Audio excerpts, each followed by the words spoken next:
ka? Isda. Diba, saka ng isda? Sige, tayo. Tayo natin kayo, ha?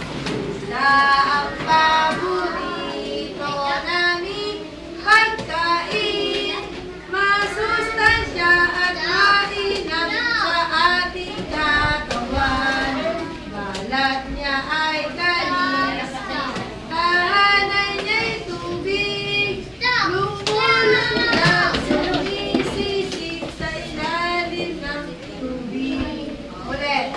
Isda ang paborito namin pagkain. Masustansya at mainam sa ating katawan. Balat niya ay galis. Tahanan niya'y tubig. Lumulong na sumisisip sa ilalim ng tubig.